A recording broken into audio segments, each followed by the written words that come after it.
ایک حدیث سناتا ہوں۔ قیامت کے دن اللہ تعالیٰ فرمائیں گے یابن آدم مرضت فلم تعدنی، میرے بندے میں بیمار تھا تو نے میرا حال ہی نہ پوچھا۔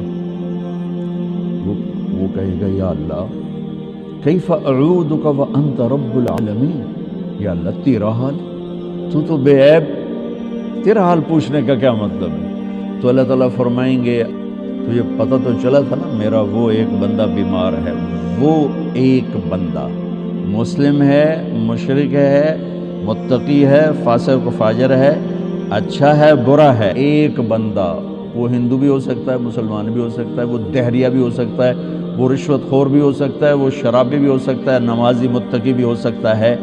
میرا رب یوں انسان کو بطور انسان پیش کر رہا ہے کہ وہ ایک بندہ جو بیمار ہوا تھا اس کا حال پوچھنے کیوں نہیں گئے تھے؟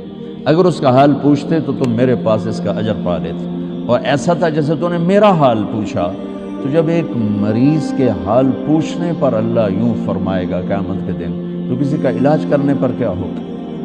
یا ابن آدم استطعمتک فلم تطعمنی، اور میں نے تم سے روٹی مانگی تو نے روٹی نہ کھلائی۔ تو اللہ تعالیٰ کہیں گے اما علمت ان عبدی الفلان مرض فلم استطعمک فلم تطعمہ لو اطعمتہ لوجدت ذلک عندی۔ ایک بندہ تیرے دروازے پر آیا تھا، ایک بندہ، وہ میں نے پہلے واضح کر دیا، کوئی بھی ہو سکتا ہے، بندہ بطور بندہ اللہ کو کتنا پیارا ہے۔ تو میرا ایک بندہ جو آیا تھا اس نے روٹی مانگی تھی، کیوں نہیں کھلائی تھی؟ اگر کھلا دیتا تو ایسا تھا جیسے تو نے مجھے کھلا دیا، میرے پاس اس کا تو اجر پا لیتا۔ پھر کہے گا یا ابن آدم استسقیتک فلم تسقینی، مجھے پیاس لگی تھی، میں نے تم سے پانی مانگا تو نے پلایا ہی نہیں۔ وہ پھر کہے گا یا اللہ تجھے کیسے پلاؤں؟ ساری دنیا کو پلانے والا، بے عیب، حاجات سے پاک۔ تو اللہ تعالیٰ کہے گا اما علمت ان عبدی الفلان استسقاک فلم تسقہ، تجھے پتہ نہیں میرے ایک بندے نے تجھ سے پانی مانگا تھا تو نے نہیں پلایا، اگر تو اسے پانی پلا دیتا تو ایسا تھا جیسے مجھے پلا دیا۔ اتنی بڑی قیمت ہے انسان بطور انسان اللہ کی بارگاہ۔ یہودی کا جنازہ گزرا، میرے نبی کھڑے ہو گئے کہ یا رسول یہودی ہے، کہ یہودی ہے، انسان ہے۔ اس کے جنازے، یہودی کے جنازے کے احترام میں کھڑے ہو گئے۔ ایک یہودی بچہ آپ کی مجلس میں کبھی کبھی آتا تھا، کچھ دن سے آیا نہیں، آپ نے پوچھا وہ بچہ نہیں آ رہا، کہا جی وہ بیمار ہے، کہا چلو اس کا حال پوچھیں۔ یہودی حال پوچھنے کتنے 7 میل، بنو قریظہ قباء سے ادھر رہتے تھے، اس طرف 7 میل کا فاصلہ تھا، میرے نبی پیدل گئے اس بچے کا حال پوچھنے۔ انسان کی قیمت بطور انسان، انسان کی قدر بطور انسان۔ جب کوئی معاشرہ زوال کا شکار ہوتا ہے تو شعبے برے نہیں ہوتے، شعبے والے گر جاتے ہیں تو وہ شعبوں کی بدنامی ہو جاتی ہے۔ اصل زوال تو انسان پر آتا ہے، اس کی صفات پر آتا ہے، تو پھر ہر چیز گرتے چلی جاتی ہے، گرتے چلی جاتی ہے۔ تو جب زوال آیا ہے تو میڈیکل پر بھی زوال آیا ہے۔ میں معافی مانگ کر ہاتھ جوڑ کے آپ سے کہتا ہوں، ہمارے اکثر ڈاکٹر نہیں ہیں، تاجر ہیں۔ وہ مریض کو مریض کی نظر سے نہیں دیکھتے، وہ مریض کو ایک گاہک کی نظر سے دیکھتے ہیں، ایک کلائنٹ کی نظر سے دیکھتے ہیں کہ ایک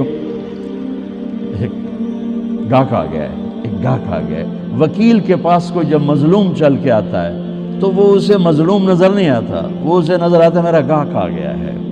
یہ زوال ہے۔ جب زوال آتا ہے تو جب آدمی بوڑھا ہوتا ہے تو ہر عضو خراب ہو جاتا ہے، کمزور ہو جاتا ہے۔ ایسی قوموں پہ بھی بوڑھاپا ہے۔ ابن خلدون فرماتے ہیں کہ جیسے ایک شخص پہ بڑھاپا آتا ہے وہ ریورس نہیں ہو سکتا، ایسے ہی قوموں پہ بڑھاپا آتا ہے جو ریورس نہیں ہوا کرتا، پھر ان کی جگہ کوئی اور ہی قوم آ کے لیتی ہے، انہیں مٹنا ہی ہوتا ہے۔ تو جب زوال آیا ہے تو ہر شعبہ وہ عجیب و غریب حالات کا شکار ہو چکا ہے، اور اس کا یہ حل ہے کہ ہم اپنے نبی سے جڑ جائیں۔ آپ اچھا کر رہے ہیں جو ایک کانفرنس رکھ رہے ہیں کہ لوٹ پیچھے کی طرف اے گردش ایام، تو آپ کو یا مجھے یا ہر شعبے والے کو راہبری ملے گی جناب رسول اللہ صلی اللہ علیہ وسلم کی زندگی سے، سیرت سے۔ جتنا آپ کی محبت عزت ہمارے دل میں ہوگی اتنا ہم جڑ سکیں گے، ورنہ سب پیسہ بنا رہے ہیں، آپ بھی پیسہ بنائیں گے، ہمارے سیاستدان بھی بنا رہے ہیں، وکیل بھی بنا رہے ہیں، جج بھی بنا رہے ہیں، تاجر بھی بنا رہے ہیں۔ پیسے کی آمد ہونی چاہیے، جھوٹ سے آئے، حرام سے آئے، حلال سے آئے، رشوت سے آئے، چوری سے آئے، ڈاکے سے آئے، منشیات بیچ کر آئے، ڈرگز بیچ کر آئے، پیسہ آنا چاہیے۔ یہ ان قوموں میں ہوتا ہے جو زوال کا شکار ہو جاتی۔ تو ادھر ادھر کی نہ بات کر، یہ بتا کہ قافلہ کیوں لٹا، مجھے رہزنوں سے گلا نہیں، تیری رہبری کا سوال ہے۔ کوئی کارواں سے ٹوٹا، کوئی بدگماں حرم سے، کہ امیر کارواں میں نہیں خوب دل نوازی۔ جہاں سے روشنی ملنے تھی اس کو تو کبھی مڑ کے نہ دیکھنا۔ اناٹمی پڑھ کے انسان تو نہیں بنتا، انسان تو بنتا ہے اس سے جو کائنات میں انسانیت کا صحرا باندھ کر آئے، انسانیت کا تاج پہن کر آئے۔ ساری کائنات کی انسانیت اور ان کے قدموں پہ اللہ تعالیٰ نے جھکا دی، ان سے جڑیں گے۔